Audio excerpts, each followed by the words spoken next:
안녕하세요 여러분. 이렇게 만나 뵙게 되어 정말 반갑습니다. 이렇게 만남을 시작할 수 있게 되어 기쁩니다. 여러분은 지금까지 삶 속에서 어떤 만남이 가장 좋은 만남이셨나요? 혹시 늘 기억에 남아있는 어떤 만남이 있으실까요? 사람이란 그가 가지고 있는 기억, 그 기억이 바로 그 사람입니다. 반대로 어떤 사람의 현재의 그 기억이 없다면 그 사람은 그 사람이 아닙니다. 여러분이든 저든 현재 가지고 있는 기억들, 그것이 어떤 지식에 대한 기억이든지 감정이나 사람에 대한 기억이든지 간에 바로 그 모든 기억들이 여러분 자신이고 또 저 자신입니다. 우리에게 좋은 기억이 많이 있고 좋은 정보와 지식들이 머릿속에 충분히 남아있다면 우리는 지금 행복할 것이고 또 앞으로도 행복하고 유용하게 살아가기가 쉬운 반면에 그 반대로 우리에게 나쁜 기억들, 또 불안한 기억들, 그리고 별다른 가치 없는 무용한 정보들만 가득 남아있다면 그런 우리가 지금 행복하기란 당연히 쉽지 않고 앞으로도 행복하고 유용한 사람으로 살아가기가 쉽지 않습니다. 그렇다면 지금 그런 나쁜 상황에 놓여 있다면 어떻게 해야 할까요? 나쁜 기억이나 불안한 기억들이 없을 수가 없는 우리 모두는 이제 어떻게 해야 좋은 기억과 지식들 속에서 지금 이 순간을 그리고 앞으로 주어질 시간들을 행복하고도 유용하게 살아갈 수가 있을까요? 이미 살짝 힌트를 얻으셨겠지만 그 방법은 이것입니다. 우리에게 있는 좋은 기억으로서 나쁜 기억들을 다 덮는 것입니다. 평화로운 확신감으로 불안의 기억들, 원망의 감정들을 모두 지워버리는 것입니다. 우리 모두는 과연 어디에서부터 왔습니까?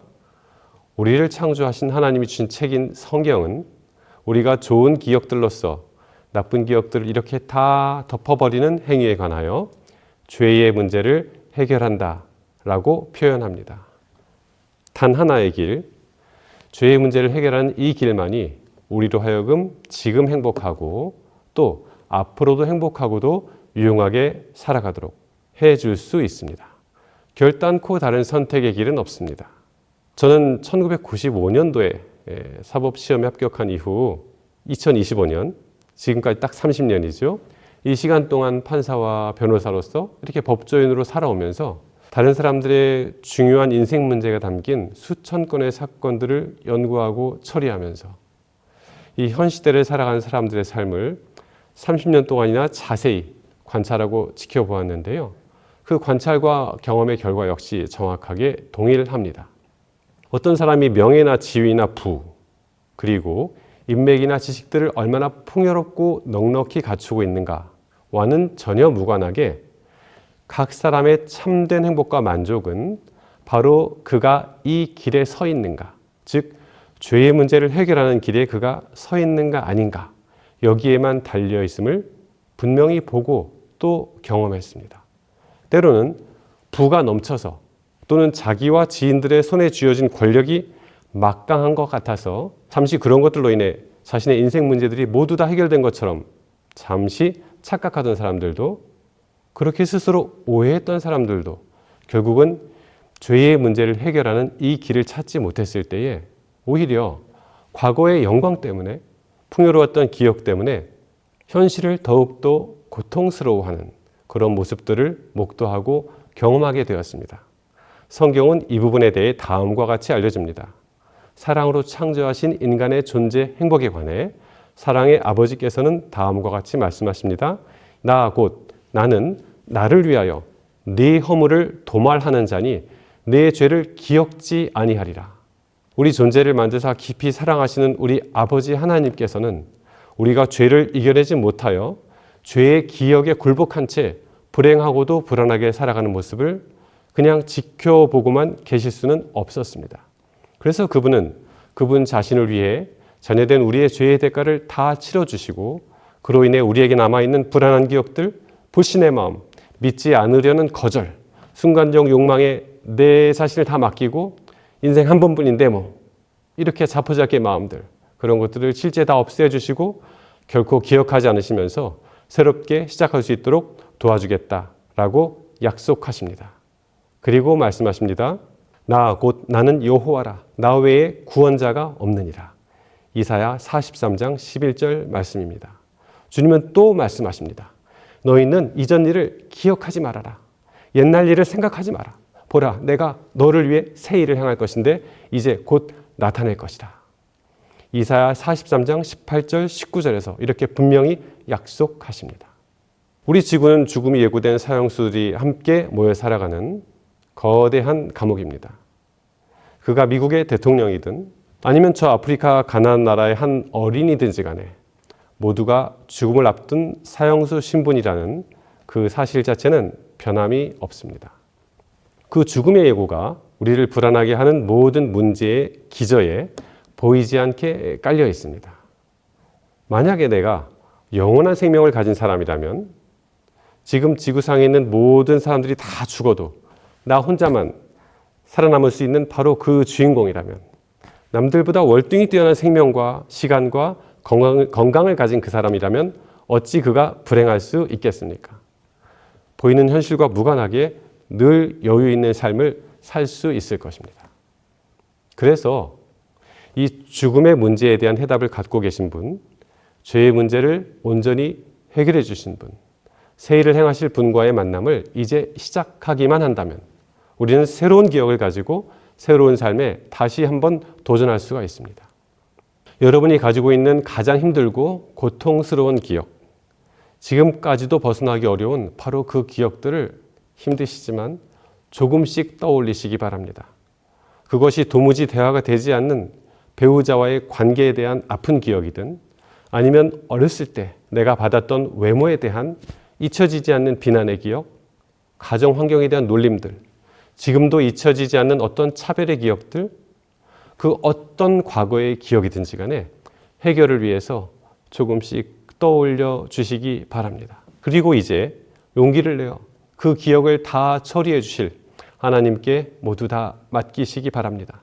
그러면 그분께서는 분명하게 그 강한 능력으로 어두운 기억, 아픈 기억들을 다 지워주시고 오히려 그 상처를 통해서 나를 분명히 성장시켜 주실 수 있습니다. 이 강의를 듣는 여러분 가운데도 이 상처가 있는 분들은 이 강의가 여러분 마음에 훨씬 더 깊이 살아있게 꽂힐 것입니다. 그 주님은 희망과 용기의 새로운 기억을 지금 선물해 주실 것입니다. 이 새로운 기억이 지금 우리에게 그리고 저 자신에게 필요합니다. 어떤 분들은 이렇게 말합니다. 그렇지만 자꾸 까먹어요. 매번 같은 패턴으로 되돌아가요. 라며 절망할 수도 있습니다. 우리가 이 아름다운 이야기를 절대 잊지 않고 하나님 주신 새로운 기억을 늘 가지고 살아갈 수 있는 비결은 바로 지금 고백함에 있습니다. 어떤 강의를 귀로 듣기만 한다면 5% 정도의 기억이 남습니다. 그런데 이렇게 눈으로 보시면서 들으면 20% 정도까지가 기억이 됩니다. 그런데 정말 최고의 기억 방법은 여러분이 오늘 듣게 된 이 하나님의 역사하심을 우리에게 새로운 기억을 주시고 더 이상 어두운 과거를 기억하지 않으시는 하나님의 사랑을, 죄를 도말하시는 그분의 능력에 관하여 다른 사람에게 말로 설명을 하는 것입니다. 내가 직접 말로 설명하는 것, 그렇게 지금 고백하는 것, 그것이야말로 우리로 하여금 이 놀라운 생명의 진리를 오래도록 기억할 수 있게 해주는데 압도적으로 뛰어난 이 학습법을 인출학습법이라고 합니다. 우리의 뇌는 단순 반복으로도 기억을 강화시키지만 일단 알게 된 기억과 지식을 다른 사람에게 말로 설명하는 인출행위를 통해 압도적으로 뛰어나게 기억을 강화시키게 되는데요. 그 이유는 두 가지입니다. 무언가를 말로 설명하는 과정에서는 뇌의 여러 부분들이 서로 협업을 하게 됩니다.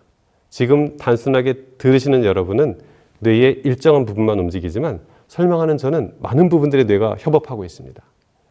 단순하게 듣고 보는 행위를 할 때보다도 훨씬 더 많은 뇌의 여러 부분들이 함께 협업을 해야만 비로소 다른 사람에게 무언가를 설명할 수 있게 해주게 되는데 이 과정에서 인출행위를 통해서 뇌는 압도적으로 뛰어난 기억 강화력을 발휘하게 됩니다. 이 공부 잘하는 학생들은 오히려 따뜻하게 학교 친구들의 질문에 대답을 해줍니다. 그렇게 대답해주면서 그 스스로가 더 성장하고 더 분명하게 그 지식을 기억하고 이해하게 됩니다. 두 번째 이유는 우리 뇌는 들어오는 모든 정보를 저장하지 않고요. 중요한 것만을 저장하는데 앞서 말했듯이 뇌 여러 부분들이 함께 협업하여 인출 행위를 하는 순간 다른 사람에게 이 놀라운 하나님의 은혜, 새로운 시작에 대한 약속을 고백하고 말하는 순간 뇌는 인출 행위의 대상이 되는 그 기억에 관해서, 그 정보에 관해서 인출되지 않는 다른 기억과는 다르게 이것은 매우 중요하구나 이렇게 인식하게 됩니다. 그리고 그 인출 행위의 대상이 된 기억, 그 고백을 오래도록 분명하게 기억합니다. 저도 여러분도 지금 이 순간 용기를 내어 고백해 보십시다. 나 곧 나는 나를 위하여 네 허물을 도말하는 자니 너의 죄를 결코 기억하지 아니하리라. 이 고백을 반복하고 또 인출하여 기억함으로 죄의 문제를 해결해 주시고 도말해 주시는 그분과의 만남을 이제 시작해 보십시다. 그 만남은 분명 저와 여러분에게 새로운 선물이 될 것입니다. 오늘의 이야기를 다시 회상하시려면 이사야 43장을 보시면 됩니다. 이 영상을 보신 후에 여러분의 눈이 이사야 43장으로 향하시게 되길 희망합니다. 지금까지 살아오면서 저에게 많은 정보가 있었습니다. 유익한 기억들이 있었습니다.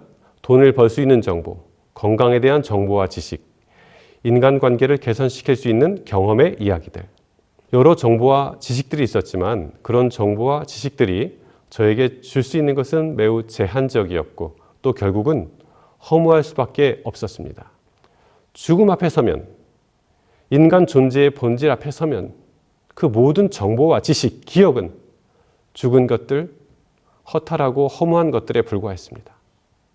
그러나 그 어떤 이론이나 설명과는 다른 살아있는 약속, 내 삶에 실제 임재하는 거룩한 능력의 하나님을 향한 실제적인 체험은 그 가슴 벅찬 기억은 제게 영원한 축복과 생명과 희망이 되어 주었습니다.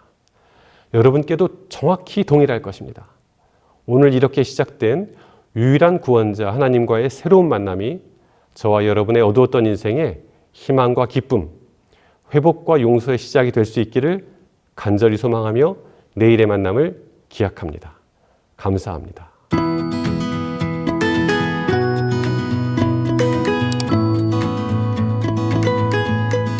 여러분 안녕하세요. 오늘 강의 첫째 날 쉼없는 가정, 멈춤이 필요합니다 라는 제목으로 말씀을 나누겠습니다. 사랑하는 여러분, 오늘 하루 어떻게 보내셨어요? 바쁜 일에 치여 잠시 숨 돌릴 틈조차 없으셨나요? 부부가 마주 앉아 대화하는 시간, 부모와 자녀가 서로 눈을 바라보며 마음을 나누는 시간이 점점 줄고 있지는 않나요? 어느새 우리 가정에 기쁨과 따뜻함보다 피곤함과 의무감이 더 크게 자리 잡고 있는지 모르겠습니다. 하나님께서는 우리 가정을 단순히 일터로 계획하지 않으셨습니다. 처음부터 하나님은 가정에 쉼과 회복이 있고 사랑과 평안이 흘러넘치는 복된 안식처가 되기를 바라셨습니다. 오늘 말씀을 통해서 우리 가정이 다시 회복되기를 간절히 기도합니다. 잠시 모든 일상을 내려놓고 마음을 하나님께 온전히 드릴 때 하나님께서 우리 가정을 평안과 사랑으로 인도하실 것입니다. 여러분은 가정에서 진정한 쉼을 경험하시나요? 사랑하는 여러분, 우리 가정에서 왜 진정한 쉼이 사라지고 있을까요? 그 이유 중 하나는 세상이 요구하는 성과와 성공의 기준 속에 우리가 갇혀 있기 때문입니다. 멈추면 뒤처질 것 같다는 불안이 우리의 마음을 지배합니다. 부모는 자녀를 성적으로, 배우자는 서로의 역할로 평가하며 과정보다 보이는 성과에만 집중합니다. 그 결과 가정은 사랑과 따뜻함이 머무는 안식처가 아니라 늘 바쁘고 지쳐가는 곳으로 변해가고 있습니다. 하지만 여러 연구가 증명하듯 가족이 함께하는 시간과 정서적 유대감은 자녀의 정신적, 신체적 건강뿐 아니라 성인의 웰빙에도 결정적인 영향을 미칩니다. 진정한 쉼은 우리에게 회복을 주고 우리의 삶을 재정비하고 관계를 새롭게 하는 필수적인 요소입니다. 둘째 요인은 끊임없이 이어지는 디지털 환경입니다. 스마트폰, SNS, 각종 메신저, 알람들이 우리의 손과 시선을 사로잡고 있습니다. 같은 공간에 있어도 각자 화면 속에 세상에 몰두하느라 마음의 거리는 점점 멀어지고 있습니다. 함께 있지만 외로운 마음, 그것이 바로 오늘날의 디지털 고독입니다. 가족이 한자리에 모여도 알림음 하나에 시선이 빼앗기고 대화는 끊기고 마음과 마음이 만나는 진짜 만남은 점점 줄어듭니다.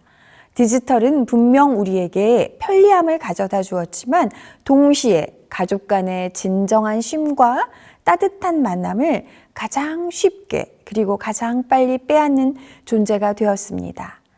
요즘은 식당에 가면 어린이들에게 유튜브 영상을 보여주는 모습을 흔히 볼 수 있는데요. 연구 결과에 따르면 스크린에 자주 노출된 아이들은 부모와의 눈맞춤과 대화가 줄어들고 언어 발달이 더딘 경향을 보였습니다. 반면에 가족이 함께 접촉하고 교류하는 시간이 많을수록 아이들이 화면을 보는 시간은 자연스럽게 줄어들었습니다. 또한 부모가 스마트폰을 자주 사용할수록 자녀 역시 그 행동을 따라 화면에 오래 더 머무르는 것으로 나타났습니다. 결국 부모의 삶이 자녀에게 가장 강력한 모델이 된다는 사실을 잊지 말아야 합니다. 가정에 쉼이 사라지는 셋째 이유는 쉼을 낭비로 여기는 우리의 태도입니다. 지금 멈추면 뒤처질 거야. 쉬면 나태해질 거야.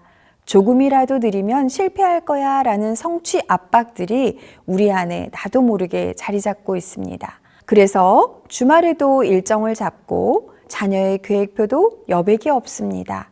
심지어 가정 예배조차 또 하나의 의무처럼 여길 때 가정 안에서 진짜 쉼은 점점 자리를 잃게 됩니다.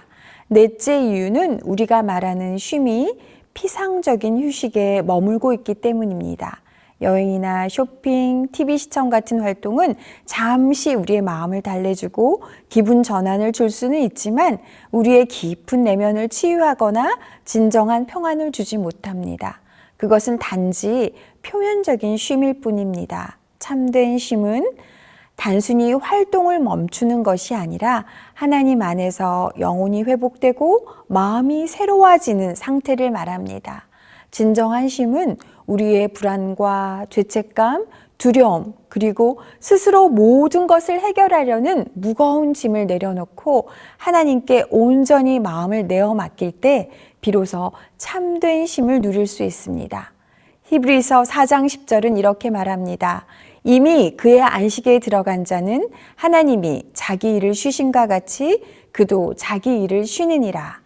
참된 쉼은 우리의 성취와 노력, 불안한 통제의 마음을 내려놓고 하나님께 자신을 맡길 때 찾아옵니다. 하나님은 6일 동안 창조 사역을 마치시고 제7일째 되는 날 안식하셨습니다. 아담과 하와는 창조된 후 바로 그 다음 날, 즉 인생의 첫날을 안식일로 보냅니다. 그럼 왜 하나님은 그들에게 첫날부터 쉼을 주셨을까요? 그것은 관계가 일보다 우선임을 인류에게 알려주시기 위함이었습니다. 아담과 하와는 첫날부터 일을 시작한 것이 아니라 하나님과의 관계 안에서 쉼을 누리는 것으로 인생을 시작했습니다.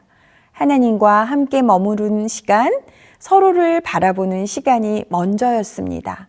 이는 가정의 시작도 부부의 삶도 일과 성취가 우선이 아니라 관계와 쉼에서 시작되어야 한다는 원리를 우리에게 알려줍니다. 또 인간의 첫날이자 가정의 첫날을 예배의 날, 안식의 날로 정하신 것은 가정이 하나님 중심으로 세워지길 원하신다는 메시지가 여기에 담겨 있습니다. 다섯째, 하나님 없는 쉼은 참된 쉼이 아닙니다. 진짜 쉼은 하나님과 동행할 때만 가능합니다. 가정 예배, 서로 나누는 대화, 함께하는 기도, 가족이 함께 머무는 시간, 이런 것들이야말로 참된 회복과 쉼을 위한 열쇠입니다. 쉼이 사라진 가정은 사랑이 숨쉴 공간을 잃은 가정입니다. 하나님 안에서 진정한 쉼을 경험함으로 회복되는 거룩이야말로 지금 우리 가정에 절실히 필요되는 것입니다. 하나님과 함께 머무는 쉼, 하나님 안에서 새로워지는 쉼이 우리 가정에 참된 회복과 평화를 가져오기를 소망합니다. 시편 62편 1절은 이렇게 말씀합니다. 내 영혼이 참으로 하나님 안에서 안식하나니 나의 구원이 그에게서 나오는도다. 또한 마태복음 11장 28절 29절에서 주님은 말씀하십니다.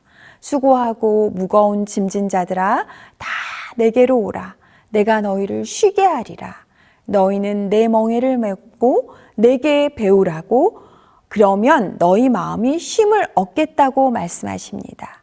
우리의 마음과 삶을 하나님께 맡길 때 비로소 참된 쉼과 평안이 우리의 가정과 영혼 속에 임하게 될 것입니다.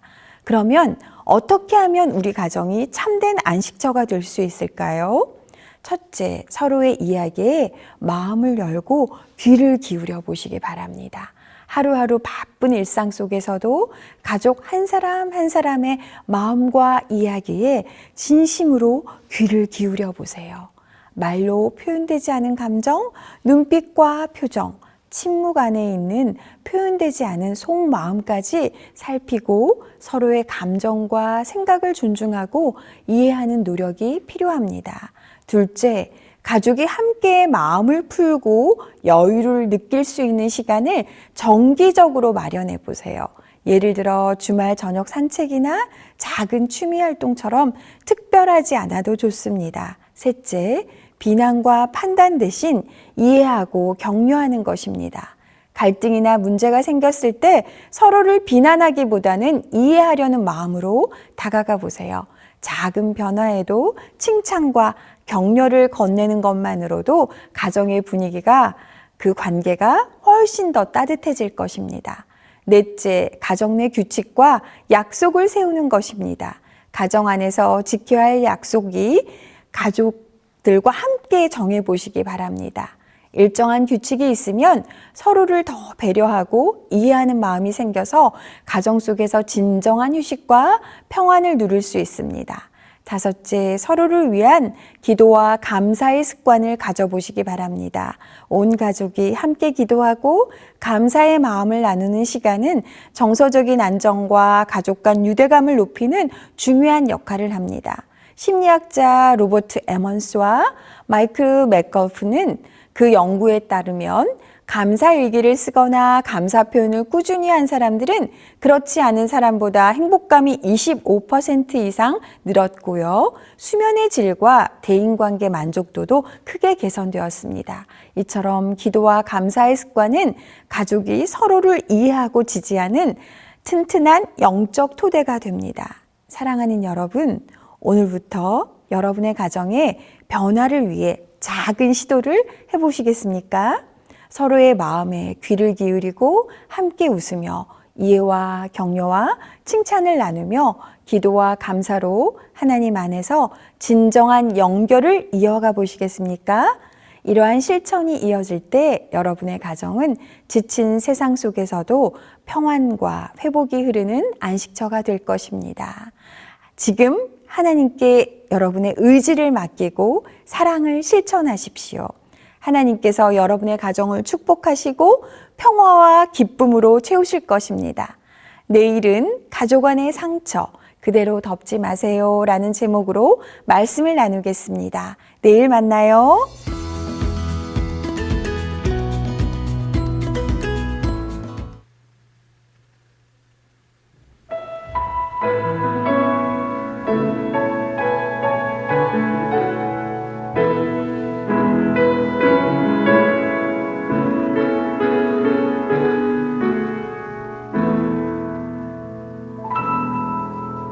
하나님의 부르심에는 후회하심이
안녕하세요. 수지교회 청년반 이현지입니다. 저희 수지교회에 자랑하고 싶은 점이 너무너무 많지만 그 중에서도 하나를 꼽는다면 바로 성도님들의 정이 넘쳐난다는 것입니다. 제가 수지교회 처음 왔을 때 분당에서 일하는 간호사라며 청년, 집사님들, 장로님들까지 모두 저에게 관심 가져주시고 많이 챙겨주신 덕분에 수지교회에 잘 적응할 수 있었습니다. 그래서 수지교회 처음 왔을 때 수지교회가 너무 좋은 교회라고 자랑하고 다녔던 기억이 납니다. 이렇게 좋은 수지교회에 함께 할 수 있게 된 것에 감사드리며 이만 말을 줄이겠습니다. 감사합니다.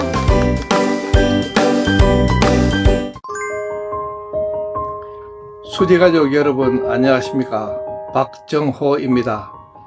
저는 1989년 처음으로 천주교인으로 신앙생활을 시작하였는데 마침내 2000년 6월 24일 재림교인으로서 하나님을 마음으로 받아들이고 이렇게 신앙을 하게 되었습니다. 그동안 살면서 많은 기쁨도 있고 하나님께 대한 감사가 넘치고 또 감격도 있고 그런 생활을 쭉 해왔습니다. 그러다가 2009년에 마침내 또 한국으로 오게 되어서 지금은 미국 3분의 1, 부산 3분의 1, 또 수지 3분의 1 이렇게 다니면서 주님을 바라보면서 섬기고 있습니다. 무엇보다도 수지교회 여러분들이 도와주시고 또 잘 대해주셔서 항상 감사하고 처음 신앙을 시작하는 저희 집사람을 위해서 많은 여집사님들이 수고해 주시고 헌신해 주시고 김동일 목사님 그리고 이주호 목사님 각별히 또 도움을 주셔서 저희 집사람도 서서히 주님을 받아들이게 되는 과정에 있습니다. 저희들 모두가 한 가족으로서 주님을 바라보면서 우리 특별히 재림교인으로서 주님의 재림의 그날까지 함께 주님을 향해서 흔들림 없이 같이 걸어갈 수 있게 되기를 간절히 소망하고 또 다시 한번 감사드립니다. 감사합니다.